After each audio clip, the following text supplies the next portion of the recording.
Nako po mga kababayan, muli na namang bumanat itong asong supot na ito mga kababayan. Oo, itong asong supot na ito, itong si Epifanio Labrador mga kababayan. Ayon sa asong supot na ito mga kababayan, ang totoong nagpatsugi daw kay Mima Alicia mga kababayan, wala daw iba kung hindi siya daw.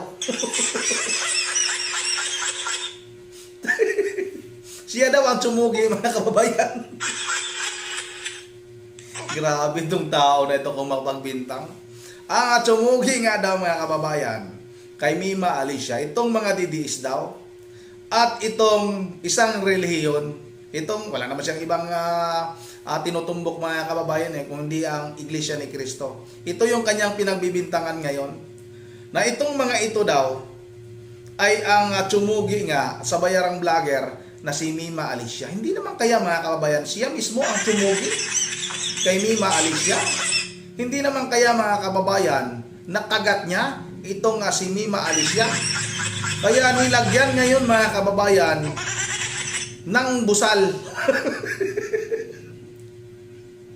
Tingnan ninyo mga kababayan, ano bang tawag sa nilagay nitong si Epifanio Labrador sa kanyang nguso, di ba? Busal yan.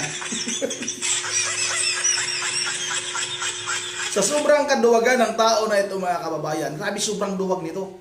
Ngayon lang ako nakakita ng vlogger na kunwari nagtapang-tapangan mga kababayan. Pero ang katotohanan grabe, sobrang duwag nito mga kababayan. Hindi ka ba nahiya sa sarili mo, Epifanio Labrador? Nagkukunwaring matapang ka? Pero tingnan mo naman yung itsura mo. Ay matapang ba mga kababayan? Na ganyan yung itsura? Balot na balot mga kababayan, takot na makilala. Itong asong supot na ito. O ito na. Huwag na natin itong patagalin. Sabay-sabay na natin itong panoorin. Galit na galit po ang mga DDS. Lalong-lalo na yung isang reliyong sungayan. Maging yung ilang mga senador at ilang mga personas na aso at tuta ng mga Duterte. Ba, aso? Galit na galit sila kasi talagang nakakatikim po sila ng mga mura o malulupit ng mga mura mula po kay Mima Alicia. Alam niyo sa totoo lang, kung minumura man sila ni Mima Alicia nung nabubuhay pa siya, yun ay ganti ng mga Pilipino para po sa mga kurap at para sa mga kriminal at mga magnanakaw na tao, kaibigan, kasama, mga sinungaling na nanggugulo sa Pilipinas na mga sakop ni Rodrigo Roa Duterte. Ngayon, lahat ng kanya mga sinasabi mga kababayan, siya yung tinatamaan. Kasi itong tao na ito, itong asong supot na ito, magnanakaw ito mga kababayan. Nakulong ito noon nakulong ito. Tandaan nyo mga kababayan, pakinggan nyo. Nakulong ito noon dahil sa kasong panggagahasa. Panggagahasa mga kababayan pag nanakaw, itinakbo nitong taong ito mga kababayan yung kita sa Luto Outlet mga kababayan. Makikita niyo yung maliliit na bot, yung tumataya ka ng swertres, ganon. Itinakbo ng taong ito mga kababayan yung kita nun. Kaya magnanakaw ito. Kaya nga tago ito. Maraming kaso ito mga kababayan. Marami itong kaso. Wanted ito noon mga kababayan. Iwan ko lang ngayon. Kasi matagal ko nang hindi pinapanood itong taong ito. Dumaan lang kasi ito sa newsfeed ko. Kaya nakita ko. Sabi ko, bumabanat na naman ulit si Boy Supot mga kababayan. Kaya muli nating babanatan na itong si Supot mga kababayan. Ito, patuloy natin ito. Salamat po sa Diyos at talagang tulad ng sinasabi natin, hindi po magwawagi ang kasamaan. Bakit?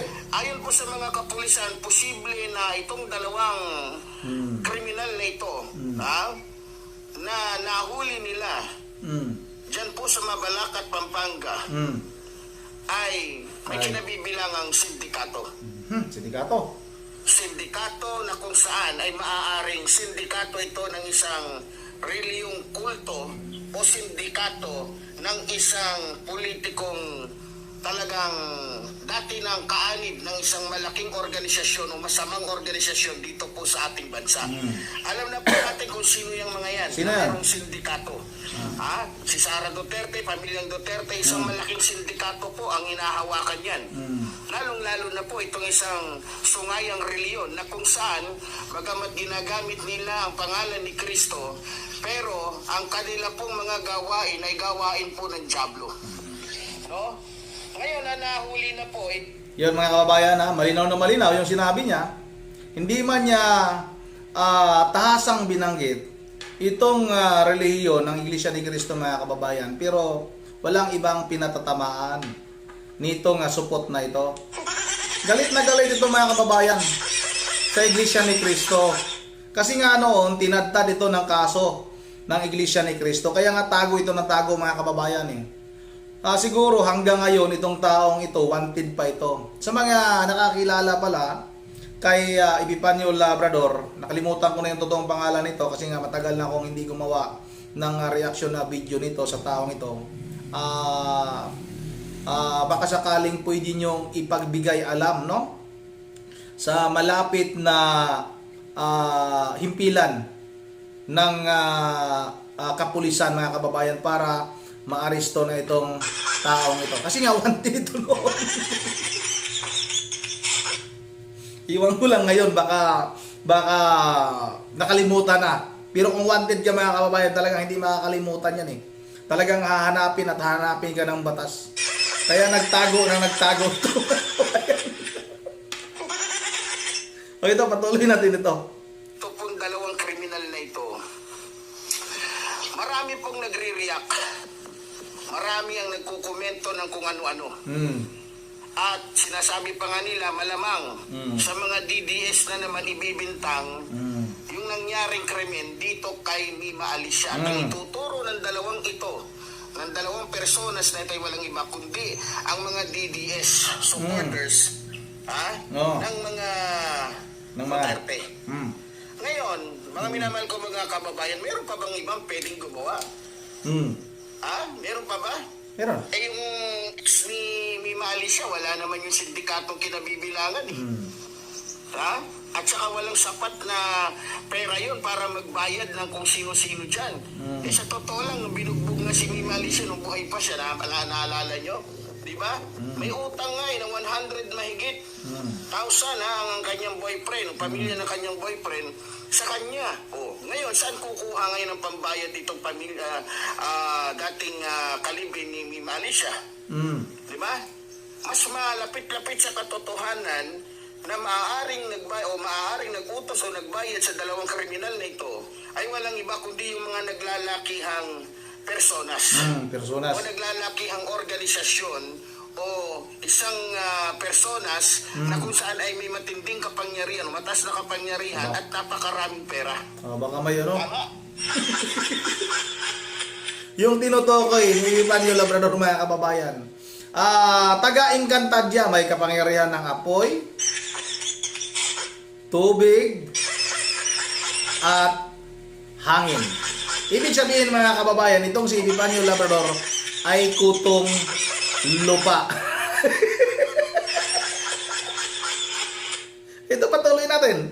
Naglalabas po sila ng kung ano-anong mga komento na ito daw pagkamatay, base lang po sa aking mga naririnig Sige. ito daw pagkamatay ni Mima Alicia ay isang pakana daw ni PBBM para ibintang kay Vice President Sara Duterte para lumabas na talagang kriminal itong si Vice President Sara Duterte. So gusto nilang palabasin na maaaring si Pangulong Ferdinand Marcos Jr. din ang nagpapatay kay Mima Alicia para nang sa ganon ay mas lalong sumama si Vice President Sara Duterte sa mata ng mga Pilipino. Ang tanong ko naman ganito, kung gustong magpapatay ni Pangulong Ferdinand Marcos Jr. na mga personas ay dapat noon pa. Dapat doon pa. Dapat matagal niya nang pinapatay yung mga naunang mga personas na nanira sa kanya na kuno itong si Pangulong Ferdinand Marcos Jr. ay bangag. Naalala ninyo? Yung isang kalbo na dating PIDEA. Anong sabi niya? na ito, ganyan, damay pa nga yung artista. Sino yan? Oo, di ba? Dapat matagal ng patay yun kung gugustuhin ni Pangulong Ferdinand Marcos Jr. pero hindi niya ginawa. Dahil hindi po likas na mamamatay tao ang ating mahal na Pangulo. Siya po ay may takot sa Diyos. Siya po ay talagang gumagalang sa batas o sa tamang proseso. Ngayon, mga minamahal ko mga kababayan,